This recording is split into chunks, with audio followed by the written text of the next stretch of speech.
Now we have our fungal diseases that we need to look at, beginning with the first one as aspergillosis. A lot of these are going to be very, very similar. What you need to look at when you look at a fungal disease is any sort of differentiation from one between the other. They're going to be extremely close because a lot of them are going to be prevented in similar ways, and also you may come in contact with them in similar ways, things of that nature. And their symptoms and treatments are going to be very similar. So fungal diseases also tend to be infections of individuals that are already immunocompromised in some form or another, such as they may already have cancer, be on immunosuppressants, things of that nature. AIDS victims, people that are already infected with AIDS virus may come down with these, just because typically a healthy individual doesn't typically catch a lot of these infections. However, that does not mean that they can't. So we'll go ahead and start with the first one, which is aspergillosis. Aspergillosis is an infection caused by Aspergillus, a common mold. Symptoms are wheezing, shortness of breath, cough, fever, stuffiness, runny nose, headache. You may have problems with smelling because it will infect that area. Coughing up blood, weight loss, fatigue. Depending upon the species of Aspergillus that infects you, will depend upon the severity. Treatment, there's a number of these, and anything that ends in azole is typically going to be something we treat a fungal disease with. So we have voriconazole, itraconazole, lipid amphotericin. That's another very common drug to use to treat fungal infections, along with capsifungin, micafungin, posaconazole. Prevention. Avoid areas of dust. You're going to hear wear proper PPE a lot. High dust, using respirators and proper breathing equipment, and protective clothing whenever handling soil, things of that nature for aspergillosis, along with some other of these. Blastomycosis, our next one. Cause is the fungus blastomyces dermatitis. Symptoms, it's very similar to the flu. You'll get some severe fever, and not necessarily severe fever, but fever, chills, cough, muscle aches, joint pain, and chest pain. And a very, very severe cases of blastomycosis. The fungus sometimes spreads to other parts of the body, such as infecting the skin and the bones. Treatment, itraconazole, amphotericin B, voriconazole, posaconazole. Again, wear protective clothing when handling soil found in the environment. Candidiasis. This is a very common one that we know of. Yeast that belong to any yeast that belong to the genus Candida. Candida albicans is our most common. It's found in the mucous membranes. Anytime pH alterations happen, this can cause an abnormal colonization. Symptoms may vary depending upon the area of the body that's infected. For instance, the mouth or the throat. It's called thrush or oropharyngeal candidiasis. Candidiasis in the vagina is a yeast infection. Excuse me. There's a number of over-the-counter medications for yeast infections. Miconazole, miconazole is very common to use. As well as there's a number of antifungals that are very effective in treating candidiasis. Prevention, proper hygiene, make sure to stay very clean and orderly.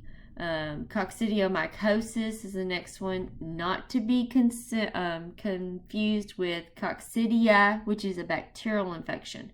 This is coccidiomycosis, which is a fungus, a fungal infection caused by the fungus coccidioids. Any fungus in the genera, I should say, coccidioids. Transmission, breathing in the microscopic fungal spores from the air.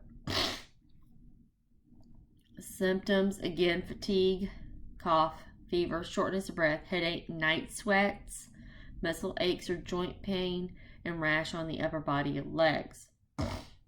Treatment, antifungal medications prescribed by your doctor. Prevention, avoid areas with a lot of dust like construction or excavation sites. Wear a respirator. Stay inside during dust storms. Close your windows. Avoid activities that involve close contact with dirt or dust. Yard work, gardening, digging, or use proper equipment. So make sure that you're being careful when you're doing yard work, gardening, and digging. Clean any sort of skin injuries very well with soap and water whenever you get finished to make sure you're not getting an infection. Now, fungal eye infections can be caused by a number of different things. This is our next disease. Aspergillus, Fusarium, and a number of other genera of fungi can cause fungal eye infections. Basically, any sort of fungus that can get into the eye. If it gets in the eye, it can cause an eye infection. Depending upon the specific one, we may have eye pain, eye redness, blurred vision, tearing eye discharge, things of that nature.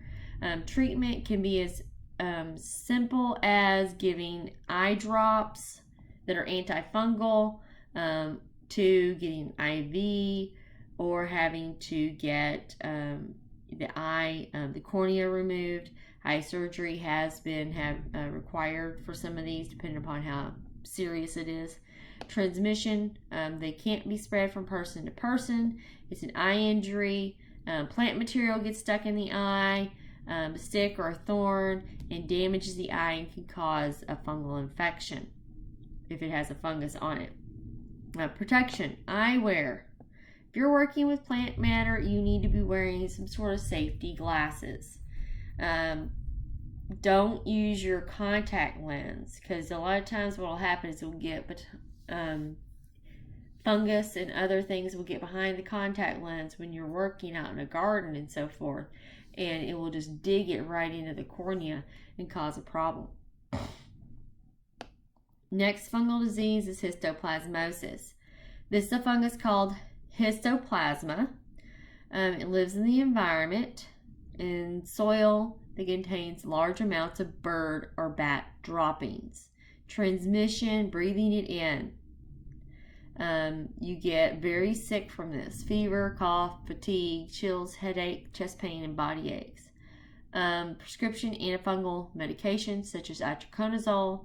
The course of treatment can range from 3 months to 1 year. So it's a very long treatment. Prevention. Avoid bird or bat droppings. Tearing down old buildings, things of that nature, you need to make sure you're wearing respirators to make sure that you're not getting the infection. PCP. Don't Google this because you'll not get pneumocystis pneumonia. Get something totally different. Pneumocystis pneumonia is caused by a fungus by the name of Pneumocystis jirovecii. This specific species causes fever, dry cough, shortness of breath, fatigue. It can be extremely serious in people that have weakened immune systems, such as HIV patients. A lot of times HIV patients will go ahead and be on Bactrim, which is TMPS and Max, to prevent this sort of illness, just to try to keep from getting this infection. A low-grade fever is what you'll typically get, but you may not have anything very serious unless you're already immunocompromised and you wind up getting pneumonia. There's no vaccine for it. However, you do need to get treated for it if you do not have, if you do come in contact with it, especially if you're immunocompromised, because it can be fatal. All right, our last two, ringworm. Ringworm is our next to the last disease, fungal disease. It's caused by a number of different ringworm. Tinea is the genera, and depending upon the location that it infects will depend upon the species name. If it infects the scalp, it is Tinea capitis. If it infects the beard area, Tinea barbae. Body is Tinea corporis actually. Foot, such as athlete's foot, is a common name, Tinea pedis. Jock itch, common name, would be Tinea cruris, the groin area. Symptoms, it looks like a red scaly circle in the skin. It's typically itchy, and hair loss will occur in that area. Treatment, there's a number of different ways to treat it. Meconazole, terbinafine, ketoconazole, clotrimazole. All of these are over the counter. You can get them very easily. The best way to prevent it, though, wear shoes at all times in public areas, including showers that are public and things of that nature, locker rooms, because that's where you typically get them. Sharing clothing, sharing hairbrushes, sharing makeup, which is something that happens very commonly with teenagers and things of that nature, and I think that's usually where we see it the most is in kids. They pet the stray cat, and the stray cat has ringworm, and it can be transmitted from the cat to them, so then they get it, and it just kind of circles back around over and over. Never use a towel if someone is infected with ringworm, because you will wind up with the fomites getting on you, and then you wind up getting the ringworm. It's something that you don't share any sort of brushes, any sort of footwear, clothing.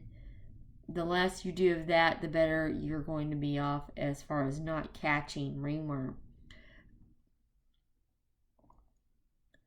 Last one is sporotrichosis. This is also known as rose thorn disease. It's caused by the fungus Sporothrix schinkii.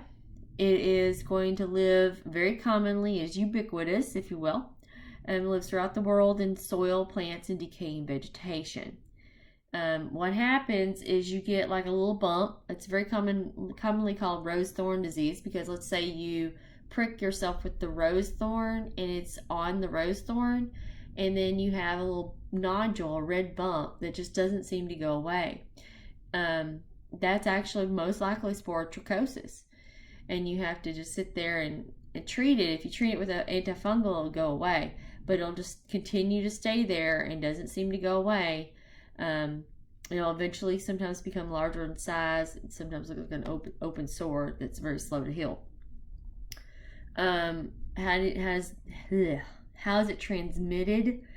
Thorny plants, sphagnum moss, hay bales. This all increases the risk of getting it.